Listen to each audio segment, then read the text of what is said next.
ఈరోజు మా ఇంట్లో ఏంటో తెలుసా వెరైటీగా వాళ్ళకి బండి మీద వెళ్తే పిడతకందిపప్పు కావాలి మమ్మీ పిడతకందిపప్పు కావాలి మమ్మీ అంటారు.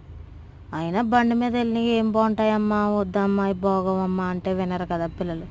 సర్లే మనమే ఒకసారి ఇంట్లో ట్రై చేస్తే పాలే అని మన డేమట్ నుంచి 50 రూపాయలు ఇచ్చి అది అవి ఉంటాయి కదా మరమరాలు, వాటి పేరు మరమరాలు కదా, మరమరాలు తెచ్చి మరమరాలు మిక్సరు ఉల్లిపాయలు టమాటా లెమను కారము ఉప్పు వేసి కొంచెం నా చెయ్యి నొప్పి ఉందండి అని మా ఆయన బతిమలాడుకొని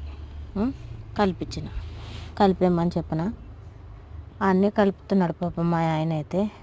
వాళ్ళకి ఏది నచ్చితే ఏది వెరైటీగా చేయాలా మా పిల్లలకి అని స్నాక్స్ నేను ఇంట్లోనే మినిమం నాకు ఒప్పుకున్నంత చేసి పెట్టాలనిపిస్తుంది నాకు. నలుగురు పిల్లలకి నువ్వే జట్లు వేస్తావా, నలుగురు పిల్లలకి నువ్వే అన్నం ప్రిపేర్ చేస్తావా, నువ్వే వంట చేస్తావా, నువ్వే రెడీ చేస్తావా అంటే అని అంటారు జనం అందరు. మరి నా పిల్లలకి నేను రెడీ చేయకపోతే తల్లిగా ఎవరు వచ్చి చేస్తారు?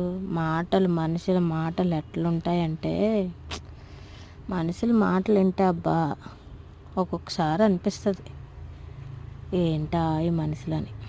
కత్తి పోటుల కన్నా దారుణంగా ఉంటాయి మనుషుల మాటలు. ఏమంటారు మీరు? కామెంట్లో చెప్పండి. అయినా మనం భయపడతామా? అంతా దేవుడి మీద వేసుకుంటాం భారం.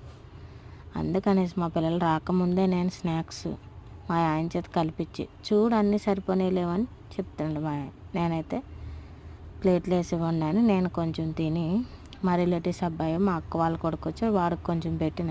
వాడిని అడిగిన ఎట్లుంది ఏంటని.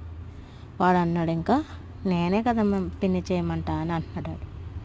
సర్లేరా చెల్లెలకి నీకు చేసాము చూడు టేస్ట్ ఎలా ఉందని బాగుంది అంటున్నాడు. మీకు ఎలా అనిపించిందో కామెంట్లో చెప్పండి. మీరు కూడా ఇంట్లో ట్రై చేయండి. ఓకే.